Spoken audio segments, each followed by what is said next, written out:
The aperture is open, so when we find illegal aliens, first of all, we're not out doing sweeps or raids looking for illegal aliens.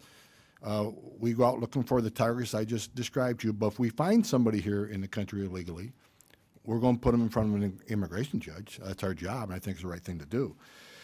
As far as the numbers you quoted, there has been a significant increase in non-criminal arrests because we weren't allowed to arrest them in the past administration. We were arresting criminals, so you see an uptick in criminals a little bit, moderate, but you see more of an uptick in non-criminal because we're going from 0 to 100 under the new administration. You know, and when we talk about non-criminals and criminal aliens in the United States, most of the criminal aliens we find in the interior United States, they entered as a non-criminal. If we wait for them to violate yet another law against a citizen of this country, then it's too late. We shouldn't wait for them to become a criminal. But once they do, we'll prioritize them. But non-criminal enforcement is important because if there's no consequence to illegal activity and enter this country, as long as you can get by the Border Patrol, the fine men and women of the Border Patrol, I served, and I'm honored to wear the green a long time ago. If we can't send a message, get by the Border Patrol, get in the interior, as long as you don't go break another law, you're home free, then you're never going to gain control of the border. But by that standard, you're talking about every immigrant in the country without papers. As I said earlier, if you're in this country illegally and you committed a crime but enter this country, you should be uncomfortable. You should look over your shoulder, and you need to be worried. So what is this prioritization of people who have committed serious crimes? What does it mean? Does it mean anything?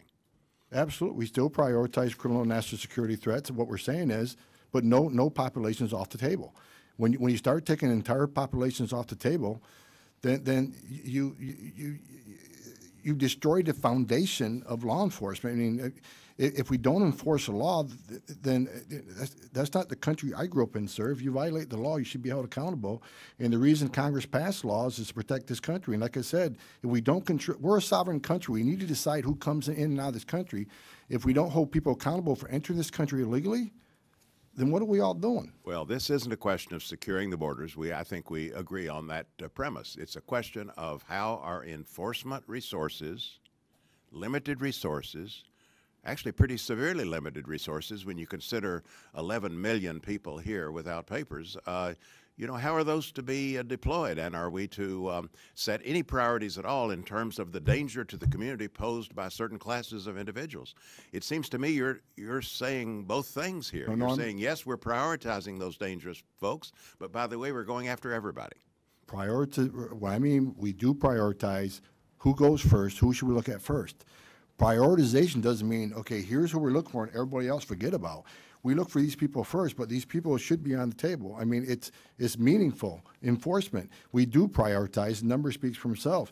But if we're really serious about criminal aliens, making sure we get them off the street, then Congress can certainly help me dealing with sanctuary cities that don't want to help us with criminal aliens, give me access to jails that don't want to help me remove criminal aliens, and doing things that helps me put the men and women of ICE, put them in a safer position rather than arresting an illegal alien and a criminal alien in a county jail, in a safety and security county jail. They got to go knock on a door. And it's only a matter of time before when the men and women of ICE don't go home at night because they had to go arrest a criminal alien in a home rather than getting them in a county jail in a sanctuary city. The sanctuary cities are danger to the men and women of ICE. And so you can certainly help me if we want to target more criminals. Congress is certainly in a position to help me do that.